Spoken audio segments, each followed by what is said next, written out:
A vendor bought toffees at 6 for rupee, এই লাইনটার মানে খুব ইম্পর্টেন্ট, এটা মাথায় রাখবি। 6 ফর টু রুপি মানে কি, মানে 1 টাকাতে সে 6টা টফি কিনেছে, ক্লিয়ার? 1 রুপিসে 6টা টফি। তাহলে পার্টিকুলারলি যদি দেখি, তাহলে 6টা টফি কিনেছে কত, রুপিস 1 টাকায়। তাহলে আমি যদি অ্যাকর্ডিং টু ইউনিটারি মেথড মানে ঐকিক নিয়মে দেখি, তাহলে একটা টফির দাম কত হবে, 1/6। টোটাল প্রাইসটাকে টোটাল নাম্বার অফ টফি দিয়ে ডিভাইড করে দিলাম। বা ঐকিক নিয়মে যদি ভাবিস, তাহলে 6টা টফির দাম 1 টাকা, একটা টফির দাম কত, 6 দিয়ে ভাগ হলো। তাহলে এটা কি হলো, একটা টফির প্রাইস। তো আমাকে সেল করে প্রফিট করতে হবে 20%। তাহলে পুরোটার উপরে 20% প্রফিট করা বা সিঙ্গেল টফির উপরে 20% প্রফিট করা মানে সেম।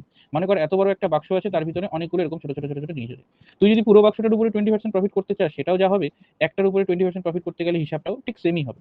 কারণ সবগুলোর উপরে যদি ভিতরে 20% করিস, আলটিমেটলি পুরো বক্সটার উপরে তো 20%ই করবি।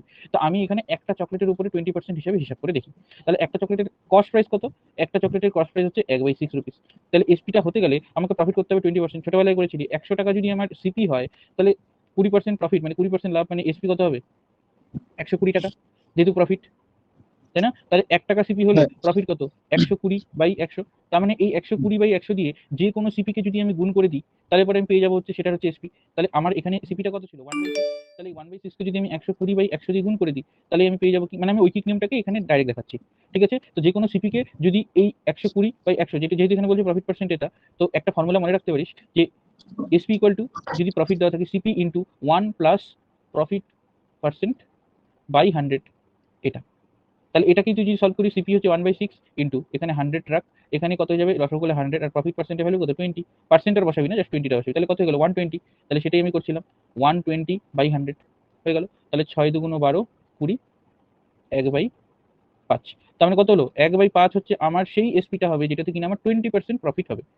বোঝা গেল? তাহলে একটা টপির সিপি ছিল 1/6, এক একটা টপির তাহলে এসপি 1/5 হলে তবেই আমার কি হবে, এটাতে প্রফিট হবে 20%। তাহলে এবার ভালো করে বোঝ, একটা টপির যদি এসপি এত টাকা হয়, তাহলে এরকম কতগুলো টফি আমার নিলে পরে টোটাল এসপি 1 টাকা হবে। তাহলে ধরে নিই এক্স নাম্বার অফ টফিস, দরকার নেই নর্মাল সলিউশনও করতে পারবি, এটাকে বুঝতে পারছিস তো? 1/5 হচ্ছে একটা টফির সেলিং প্রাইস। তাহলে এমন কি এটার সাথে গুণ করবি, কারণ নাম্বার একটা টফির মূল্য এত হলে পরে মোর দেন একটা টফির মূল্য কি করে বের করবো, গুণ করে বের করবো। একটা চকলেটের দাম 2 টাকা, তাহলে 10টা চকলেটের দাম কত হবে, 10 গুণন 2, 20 টাকা। তো সেটা বের করার জন্য আমি 10 দিয়ে গুণ করছি, বুঝতে পারছিস? তো সেরকম একটা টফির মূল্য যদি আমার 1/5 টাকা হয়, এরকম কতগুলো টফি এখানে মাল্টিপ্লাই করলে আমি টোটাল ভ্যালুটা 1 পাবো, 1 টাকা, অবভিয়াসলি 5। তার মানে 5টা টফির টোটাল মূল্য আমার 1 টাকা হয়ে যাবে। তার মানে 1 টাকায় কত টফি বিক্রি করতে পারো, 5টা। তাহলে অপশন 5 হচ্ছে কারেক্ট।